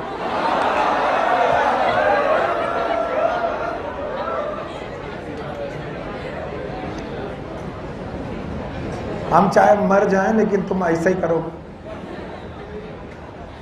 गले की बैंड बजी हुई है, कल 3.5 घंटा पढ़ा है, अभी आए और अभी वो उल्टा सीधा जवाब नहीं आएगा। अरे बेवकूफों, इमेजिनेशन पैदा करो, नहीं तो ये रह जाएगा। Hershey Chase experiment one of the toughest experiment to explain. That's why I am aware 3 time, 3 गुना अवेयर होकर के मैं पढ़ाने की कोशिश कर रहा हूं। बहुत सारे बार हम लोग इसको सोचते हैं कि ना पढ़ाना पड़े। सल्फर 35 खिलाने पर सल्फर रेडियोएक्टिव था, इस वजह से प्रोटीन रेडियोएक्टिव हो गई, तो इनकी कैप्सिड रेडियोएक्टिव है। डीएनए इनका नॉर्मल है, जो व्हाइट है वो नॉर्मल है, जो पीला है वो रेडियोएक्टिव है। अब हमने दोबारा वायरस लिया, इस वायरस को हमने खिलाया है बेटा, क्या खिलाया बोलो? फास्फोरस। और फास्फोरस 32 खिलाने पर प्रोटीन नॉर्मल है, और प्रोटीन नॉर्मल है तो बताओ डीएनए कैसा है? Radio active. डीएनए कैसा? रेडियो। तो इनका डीएनए रेडियो एक्टिव है। बताओ दोनों वायरस एक ही हैं। ये भी कौन है? बैक्टीरियोफेज। ये भी कौन है? बैक्टीरियोफेज। इसका भी नाम लैम्डा, इसका भी नाम लैम्डा। पर दोनों को एक ही मीडियम में कि अलग अलग? इसको सल्फर, इसको फास्फोरस। फास्फोरस 32 पे रखने पर फास्फोरस रेडियो एक्टिव, सल्फर रखने पर सल्फर रेडियो एक्टिव। सल्फर पाई जाएगी प्रोटीन में, फास्फोरस पाया जाएगा डीएनए में। इनकी प्रोटीन रेडियो एक्टिव, इनको डीएनए में। ओके। फिर एक टेस्ट ट्यूब लाई गई, ये रही वो टेस्ट ट्यूब। इस टेस्ट ट्यूब में बैक्टीरिया डाले गए और बैक्टीरियोफेज डाले गए, यानी कि बैक्टीरियोफेज और बैक्टीरिया का मिक्सचर डाला गया। इस टेस्ट ट्यूब के अंदर क्या चल रहा है उसको मैं बड़ा करके दिखा रहा हूं। एक बैक्टीरिया है जो कि नॉर्मल है, रेडियो एक्टिव की नॉर्मल, उसका अपना साइटोप्लाज्म कैसा है? नॉर्मल। और उस नॉर्मल साइटोप्लाज्म में एक वायरस अटैक कर रहा है, और वायरस अटैक करके अपना जेनेटिक मटेरियल अंदर भेजने की प्रक्रिया में है। और जेनेटिक मटेरियल पता नहीं कौन है, डीएनए है कि प्रोटीन, हमें नहीं मालूम। पर हमें मालूम है कि ये वायरस इस बैक्टीरिया पे अटैक करेगा। इस प्रोसेस का नाम हमने रखा इन्फेक्शन। बोलो क्या नाम? इन्फेक्शन। तो बताइए, अगर इन्फेक्शन यहां कराया गया होगा तो इन्फेक्शन वहां भी कराया गया होगा। यहां पर भी एक बैक्टीरिया का ग्रुप लिया गया टेस्ट ट्यूब में, ये रहा वो टेस्ट ट्यूब। उस टेस्ट ट्यूब के अंदर वायरस डाले गए, ये रहे वो वायरस। और वायरस से कहा गया कि तुम अटैक करो, उसने अटैक किया। प्रोसेस का नाम क्या है? इन्फेक्शन। फिर से बोलो। जब इन लोगों को लग गया कि इन्फेक्शन अपने नियत समय के हिसाब से पूरा हो गया होगा, पूरा हो गया होगा, इन्होंने इस टेस्ट ट्यूब के मटेरियल को तेजी से शेक किया, ब्लेंडर किया, मिक्स किया, शेकिंग, एजिटेशन किया। एजिटेशन किया बेटा टेस्ट ट्यूब को। एजिटेशन करने की वजह से वायरस और बैक्टीरिया एक दूसरे की सरफेस से अलग हो गए। वायरस एक दूसरे की सरफेस से अलग हो गए। कब अलग हुए? जब क्या हो चुका है? इन्फेक्शन। तो जिसको अंदर जाना था वो, जिसको अंदर जाना था वो, जब उन्हें लग गया कि जेनेटिक मटेरियल अंदर जा चुका है, किसके अंदर? अब पता नहीं क्या है, डीएनए गया होगा तो डीएनए, प्रोटीन गई होगी तो प्रोटीन। पहला स्टेप, पहला स्टेप। दूसरा एजिटेशन। एजिटेशन को ही बोलते हैं ब्लेंडिंग। Blending, blending. अब याद रखना, ब्लेंडिंग करने पर हुआ क्या होगा? वायरस और बैक्टीरिया अलग अलग हो गए, लेकिन मिक्स हैं एक साथ ही। अलग अलग होने का मतलब है वायरस ने बैक्टीरिया के सरफेस को छोड़ दिया, लेकिन ऐसा नहीं है कि वायरस अलग दिख रहा है, बैक्टीरिया अलग दिख रहा है, दोनों मिक्स हैं। ब्लेंड का मतलब मिक्स। तो वही वायरस वही बैक्टीरिया दोनों लोग प्रेजेंट हैं।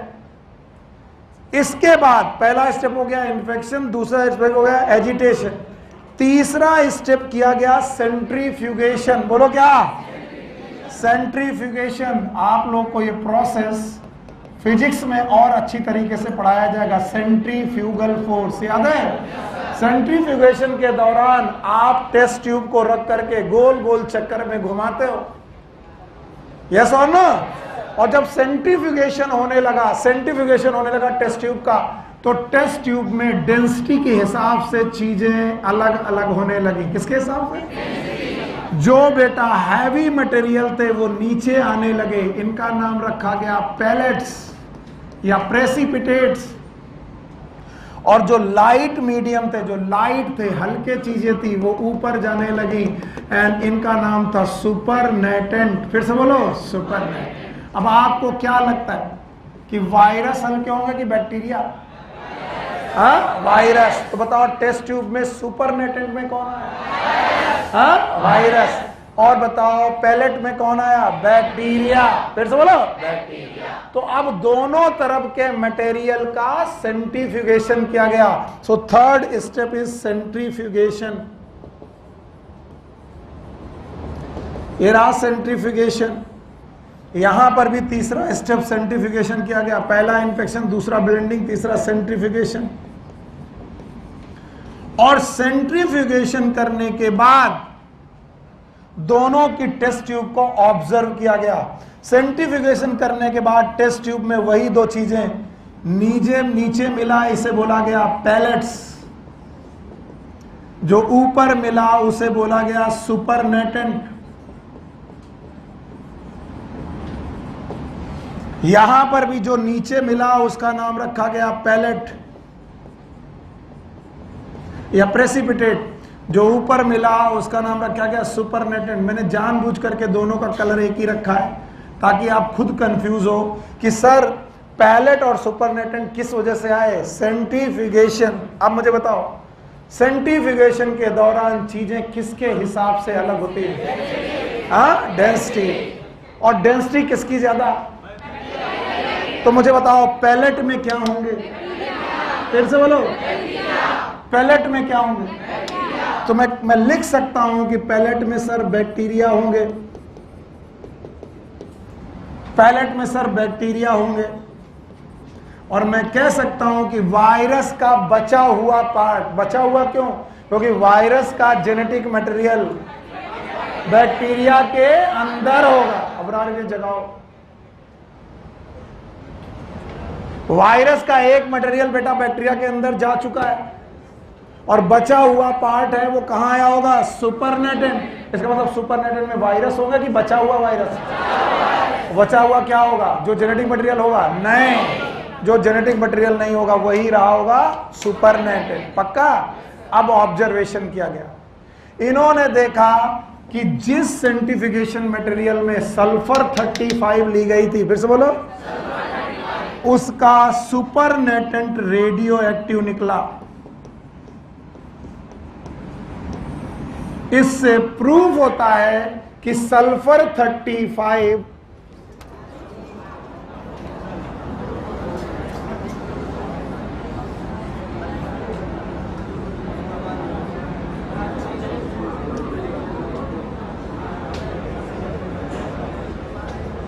क्या प्रॉब्लम होती बेटा?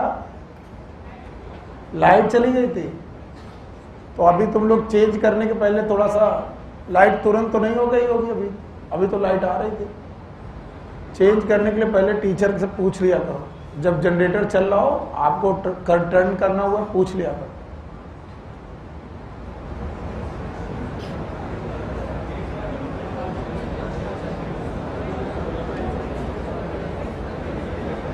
ना तुम्हारा मूड है ना लाइट का मूड है, केवल हमारा मूड है। और हमारा ही मूड चलेगा, तुम्हारा चल नहीं पाएगा। यस सर, बिना पढ़ाए हम छोड़ेंगे नहीं। अपना एक दिन बर्बाद किया तुमने, अगर तुम्हें मालूम होता तो तुम कल ही भाग जाते। Yes sir. अब मैं बता रहा हूं, यहां लिया था सल्फर 35, यहां लिया था फास्फोरस 32 और दोनों तरफ टेस्ट ट्यूब को मैं मैच करा रहा हूं। 3 स्टेप से गुजारा था। पहला इन्फेक्शन, बोलोगे नहीं? पहला, दूसरा ब्लेंडिंग और एजिटेशन। बहुत अच्छे बच्चे हो आप लोग, बहुत अच्छे बच्चे हो। बहुत दिनों बाद मुझे इतने अच्छे बच्चे मिले। और तीसरा सेंट्रीफ्यूगेशन। हाँ बहुत अच्छे बच्चे हो, अच्छे बने रहो तभी अच्छा ही है। तो 3 स्टेप हुए। पहला कौन? Infection, blending, centrifugation. Test tube मिली, टेस्ट ट्यूब में 2 मटेरियल मिले। जो नीचे मिला वो पैलेट, हाँ पैलेट, और जो ऊपर मिला वो। कितने अच्छे बच्चे हैं, एक ही चीज को 3 बार पढ़ते हैं, कोई भी शिकायत नहीं करते मुझसे। अरे आप क्या जानो सर कितनी गालियां निकल रही। Yes sir. अच्छा, मेरा गुनाह क्या है? मेरा गुनाह ये है कि मैं पढ़ा रहा हूं। नहीं, ये गुनाह नहीं है, मैं पढ़ा रहा हूं, ये गुनाह। क्योंकि तुम लोग इस कोचिंग में आए थे, आप अपने सूडो मन के साथ आए थे कि पढ़ेंगे, लेकिन तुम्हारा मन हमेशा जानता था पढ़ेंगे है ही नहीं। तुम मम्मी से कह रहे थे मम्मी पढ़ के आएंगे, डॉक्टर बन के दिखाएंगे, तुम्हारे अंदर का मन कह रहा था मम्मी को बेवकूफ़ बना रहे हो, पढ़ने जाना है नहीं, मौज करने जा रहा है। और जब आपको कोई रियल पढ़ाने वाला आदमी मिलता है, तुम्हें लगता है ये क्या हो रहा, ये तो सच में पढ़ाने लगा, हम तो मजाक मजाक में आए थे।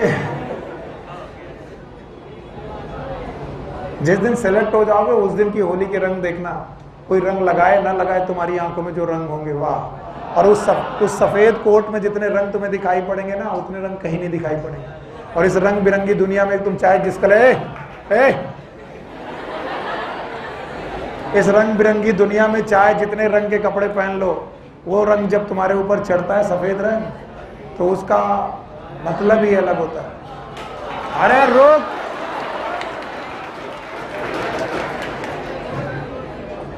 एक इंटरनेट में फोटो वायरल है, रियल फोटो है। She was a gynaecologist, real video, एकदम real photo. And she was on, है ना, उसका शादी का वरमाला पढ़ने वाली थी, और she was on the stage, और उस घर में एक डिलीवरी होनी थी, और बच्चा ऑब्स्ट्रक्ट हो गया। मतलब कई बार डिलीवरी करने पे बच्चों के कंधे फंस जाते हैं। Caesarean was the only option, और वो इमरजेंसी सिजेरियन था। ऐसा नहीं कि उसने महान बनने के लिए किया, उसने स्टेज छोड़ा, पहले ओटी में गई, उसी ड्रेस में, द सेम ड्रेस, गर्ल लड़की थी, वो शादी वाली पोशाक में, उसने सर्जरी की, बच्चे को बाहर निकाला, सर्जरी करने के बाद वापस आई। क्या हुआ होगा, क्या ज्यादा इंपॉर्टेंट था? फिर शादी, पहले जॉब। और ये तुम्हारा जॉब ऐसा है कि ये इंजीनियर लोगों से अलग है। क्यों? इंजीनियर का पुल अभी वेट कर सकता है 2 महीने और, लेकिन जो बच्चा फंस गया पेट में, वो 2 महीने वेट नहीं कर सकता। तो आप ऐसा काम करने जा रहे हो जो वाकई महान है। और अगर आप इस लाइफ में पेशेंस नहीं सीख पाए, धैर्य नहीं सीख पाए, सेक्रीफाइस नहीं सीख पाए, तो आप गलत जॉब में जा रहे हैं। आप छोड़ दीजिए तैयारी करना। केवल सेलेक्ट हो जाने से अच्छा डॉक्टर नहीं बनता। आपके अंदर कुछ कैरेक्टर भी पैदा होने चाहिए, और वो कैरेक्टर ये है कि आपके अंदर धैर्य होना चाहिए, आपके अंदर सेक्रीफाइस होना चाहिए। आप ये सोचो कि हाँ हम खाना नहीं छोड़ सकते चाहे कोई पेशेंट हो, आप अच्छे डॉक्टर नहीं बन सकते। पैसे के लिए डॉक्टर बनने के लिए अगर आप जा रहे हैं तो ठीक है, पैसा सब कमाते हैं और उसके पीछे सबका मोटो पैसा ही होता है कि पैसा एक ना एक दिन मिलेगा। लेकिन ये जॉब ऐसा है जिसमें पैसे के साथ साथ जो बेटा सर्विस है वो ज़्यादा इम्पोर्टेंट है। और आप जिस जर्नी पे हो उसको और कठिन होनी चाहिए। मैं तो कहता हूँ सरल तरीका सिखाकर टीचर तुम्हें गलत बना रहे हैं। हर टीचर को बताना चाहिए कि ये जर्नी बहुत कठिन है, जितनी ज्यादा कठिनाइयों से गुजरोगे उतने ज्यादा बलिष्ठ बनोगे। मेंटल टफनेस तुम्हारा बहुत जरूरी है। छोटी छोटी बातों में तुम रो नहीं सकते। एक इमरजेंसी जिसमें बाकी लोगों को देख करके हालत खराब हो जाती है। मेरा पहला दिन का पोस्टिंग इमरजेंसी डिपार्टमेंट में, जब आप इंटर्नशिप करते हो तो 4.5 साल के बाद 5वें साल आपका इंटर्नशिप होता। तो जब तक आप पढ़ रहे हो तब तक आप वार्ड जाते नहीं हो। वार्ड क्यों नहीं जाते? क्योंकि आपको मन ही नहीं करता, छोड़ो यार एक साथ सीख लेंगे। लेकिन इंटर्नशिप में आपकी पोस्टिंग लगती है, आपको जाना पड़ता है, आपको 1 साल सीखना पड़ता है। माई फर्स्ट डे, मैं MBBS 4.5 साल पढ़ चुका हूँ, लोग मुझे डॉक्टर मानने लगे हैं, 1 साल बाद मुझे डिग्री मिल जाएगी। My first day emergency posting, SN medical college जो बना है उसकी इमरजेंसी डिपार्टमेंट के सामने से Mahatma Gandhi road, MG road पास होती है, जो आगरा की सबसे बड़ी रोड है। वहां पर एक एक्सीडेंट हुआ, बाइक एक्सीडेंट। हाथ कट के अलग था, टूटा नहीं था, कट के अलग था, खोपड़ी फटी हुई थी। एंड द बंदा रस ऑफ द ब्लड के साथ आया और वो खुद अपना हाथ पकड़ के आया और क्योंकि वो इमरजेंसी के सामने हुआ था, और आकर के बेहोश हो गया। और I was the duty doctor, और मुझे मालूम नहीं था कि करना क्या है। उस पूरी भीड़ में सब परेशान थे, मैं सबसे ज्यादा परेशान था। But I can not show कि मैं ज्यादा परेशान हूं, क्योंकि अगर मैंने बोल दिया क्या करें,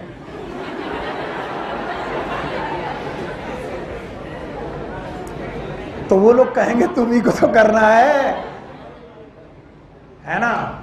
तब क्या होता है, अगर आप घबराए हुए हो, अगर आपका मेंटल टफ नहीं है, तो आप गलतियां कर बैठोगे और भीड़ तुमको मारेगी कि कैसा डॉक्टर आ गया।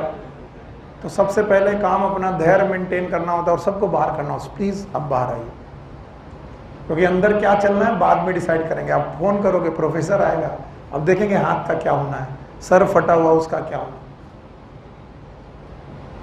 तो हम आपसे उम्मीद नहीं कर सकते कि आप जरा जरा सी बातों में शिकायत करने लगे, सर जाना है, सर होली है। इसका मतलब आप डॉक्टर बनने के प्रोसेस में नहीं है। होली क्या इंपॉर्टेंट है? क्या यार उस शादी से दिन से ज्यादा इंपॉर्टेंट कोई चीज हो सकती थी? नहीं। स्टेज में रख बैठी हुई डॉक्टर बाहर आकर के पहले कहते ये निपटाना है, और आज आपको लग रहा कि होली में जाना था, सर आपने पढ़ा दिया, और आप दुनिया के सबसे बदतमीज टीचर हो। मेरा दोस्त यही है कि मैं पढ़ा रहा हूं, और जबकि मैंने पहले बोल दिया था कि होली मैं भी मनाऊंगा, लेकिन 27 तक मेरे साथ रहोगे। आप नहीं आए 27, एक दिन पहले छोड़ रहा हूं 26 को, उसके बावजूद भी गालियां खा। आप धैर्य से 1 घंटा सुनो मुझे।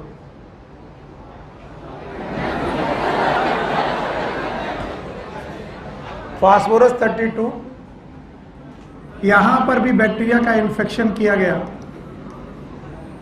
बैक्टीरिया पे बैक्टीरियोफेज का इन्फेक्शन किया गया, यहां पर भी ब्लेंडिंग की गई, और यहां पर भी सेंट्रीफ्यूगेशन किया गया। अब एकदम शांत रहो बेटा। और यहां पर भी बेटा टेस्ट ट्यूब सामने आई, और यहां पर भी वही 2 फेज, एक है पैलेट और एक है सुपरनेटेंट।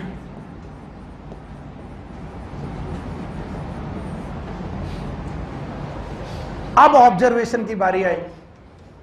हम सब जानते हैं सुपरनेटेंट में वो रहेगा जिसकी डेंसिटी कम है, पैलेट में वो रहेगा जिसकी डेंसिटी ज्यादा है। हम सब जानते हैं कि पैलेट में आए होंगे बैक्टीरिया। क्या आए होंगे? बैक्टीरिया। पैलेट में क्या आए होंगे? बैक्टीरिया। और जरा अब याद रखो, मैंने आपको एक्सपेरिमेंट पढ़ाया था कि बैक्टीरिया में जो भी आया होगा वो बैक्टीरिया का अपना मटेरियल तो होगा ही, साथ में जेनेटिक मटेरियल भी होगा। किसका? वायरस का। And bacteria was radioactive की नॉर्मल?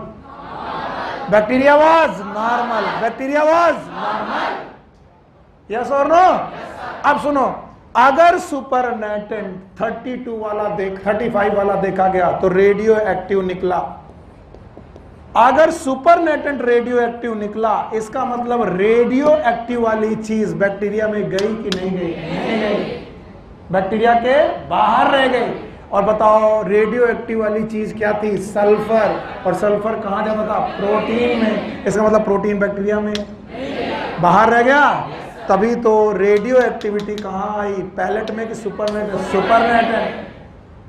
और जब सल्फर 35 वाले पोर्शन में बेटा टेस्ट ट्यूब को देखा गया तो radioactive was in pellet, और रेडियो एक्टिव पैलेट हो गया, पैलेट रेडियो एक्टिव हो गया।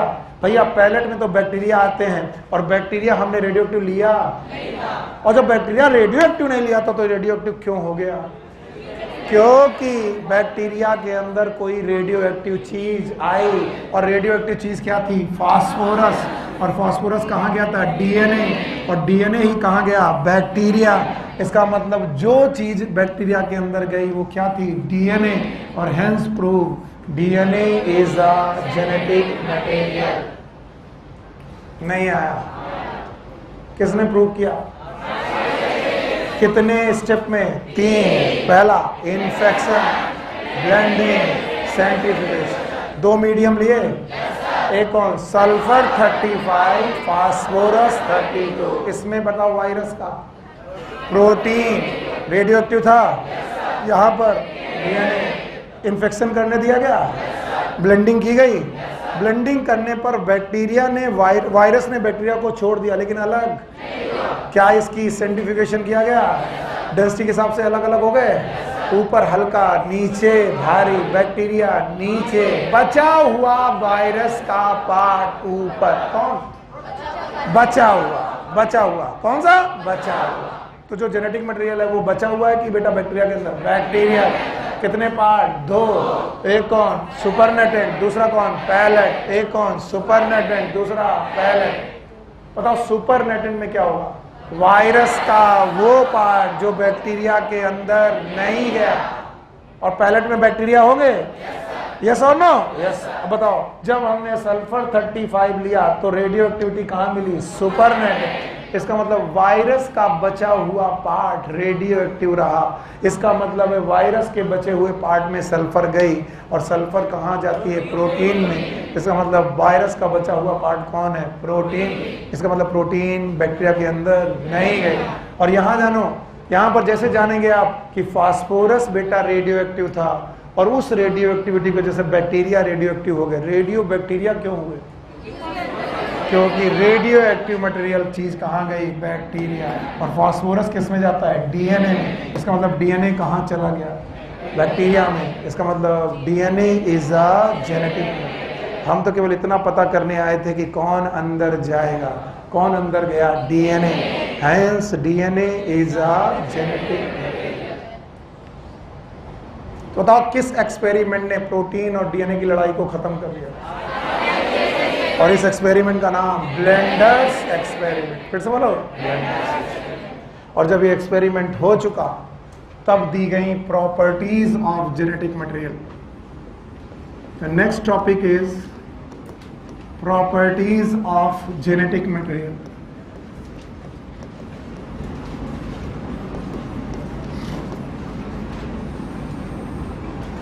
Properties of genetic material.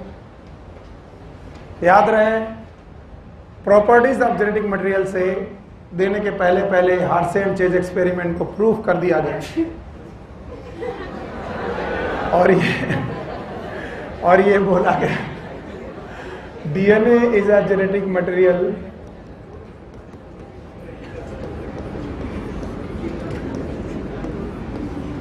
अच्छी। DNA is the genetic material in most of the organism.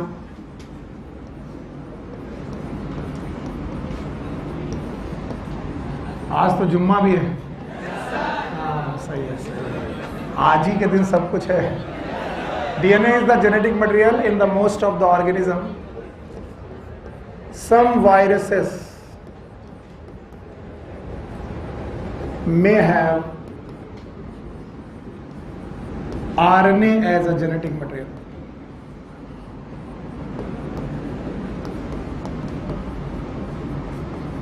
कुछ वायरसेस में RNA भी जेनेटिक मटेरियल होता है, और इन वायरसेस में के नाम आपकी बुक में दिए हैं, जैसे TMV,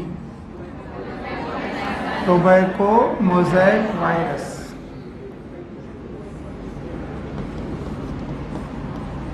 आप लोग याद रखें, most of the plant virus, most of the plant virus they have the RNA as a genetic material.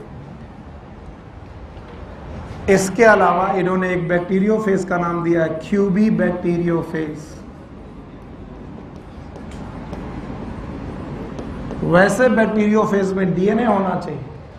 Most of the bacteriophage है डीएनए। अभी लैम्डा फेज था, डीएनए। 5X74 था, डीएनए था। लेकिन दिस हैव आरएनए। कौन? QB bacteriophage. तो खैर, ये दो इंफॉर्मेशन आपको मालूम होनी चाहिए। बताओ, ज्यादातर लोगों में कौन है जेनेटिक मटेरियल? डीएनए। आरएनए की डीएनए? डीएनए। और कुछ जगह पर आरएनए भी जेनेटिक मटेरियल है। दो जगह याद रखोगे? बोलो कौन? TMV। What is TMV? Tobacco mosaic virus. What is QB bacteriophage? क्या ये बैक्टीरिया को अटैक करने वाला वायरस है? यस। बोले चाहे डीएनए जेनेटिक मटेरियल हो, चाहे आरएनए जेनेटिक मटेरियल हो, किसी भी जेनेटिक मटेरियल में 4 प्रॉपर्टी होना बहुत लाजिम है, बहुत जरूरी है। One is known as RSM factor. ये निमोनिक याद रखिएगा, RSM फैक्टर। जो भी बेटा जेनेटिक मटेरियल बनना चाहता है, जो भी सब्सटेंस, जो भी मॉलिक्यूल जेनेटिक मटेरियल बनना चाहता है, उसको रेप्लिकेशन आना चाहिए। R for replication.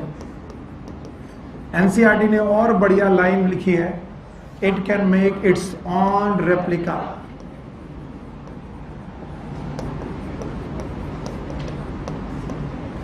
On replica, अपनी रेप्लिका बनानी आनी चाहिए, अपने जैसे दूसरे मॉलिक्यूल को बनाना आना चाहिए। S, it should be stable, NCERT ने बेहतर लिखा है, it should B structurally and chemically stable.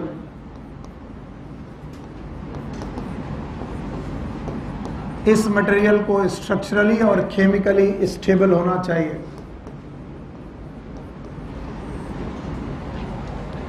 याद रखना, इट शुड हैव म्यूटेशन, पर याद रहे म्यूटेशन में it should have the slow changes. आप कहेंगे सर म्यूटेशन क्यों होना चाहिए? Because mutation is the raw material for evolution, क्योंकि जेनेटिक मटेरियल को हमेशा इवोल्व होते रहना चाहिए, इवोल्यूशन होना चाहिए। And factor, it should behave like Mendelian character. आपके बुक में कैरेक्टर लिखा है, मैंने फैक्टर लिखा है। It should behave like Mendelian factor.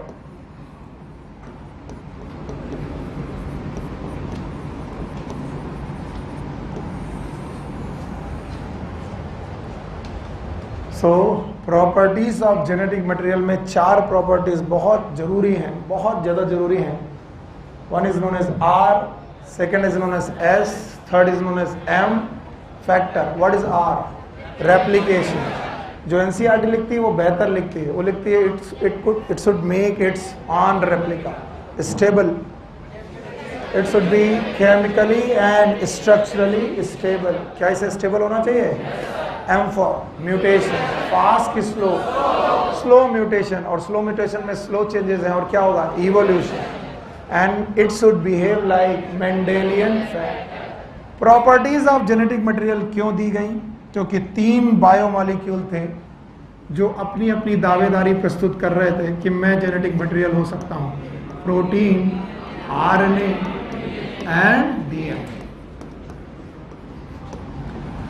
Protein कहता था कि मैं जेनेटिक मटेरियल हो सकता हूं, आरएनए कहता था मैं जेनेटिक मटेरियल हो सकता हूं, डीएनए कहता था मैं जेनेटिक मटेरियल हो सकता हूं।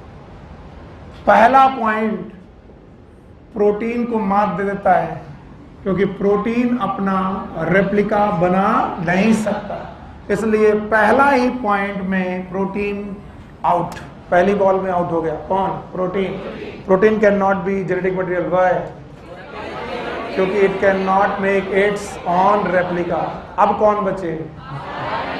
इसीलिए इस टॉपिक को दोबारा पढ़ो और ब्रैकेट में देखो क्या लिखा है, डीएनए वर्सेस आरएनए। तो ये लड़ाई डीएनए और आरएनए की है। तो पहली पॉइंट से प्रोटीन हटा, दूसरे, तीसरे और चौथे पॉइंट में डीएनए और आरएनए की लड़ाई है। तो जो चीज रेप्लिकेशन से सॉल्व नहीं हुई वो चीज हमें स्टेबिलिटी, म्यूटेशन और मेंडेलियन फैक्टर से मिल जाएगी। Okay, thank you very much. बैठिए, 5 मिनट आपसे बात करें।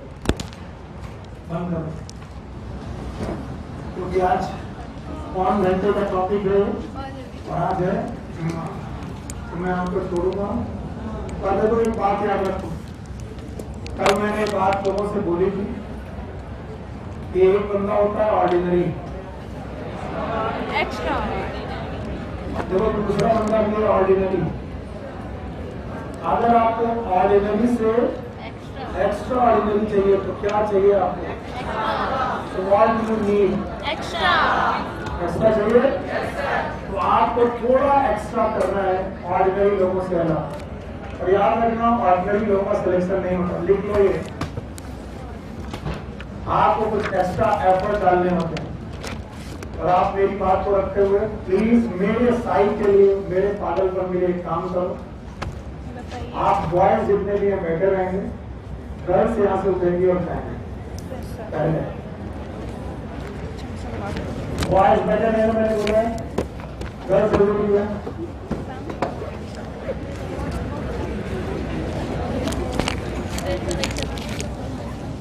यार इसको पीछे रख दो।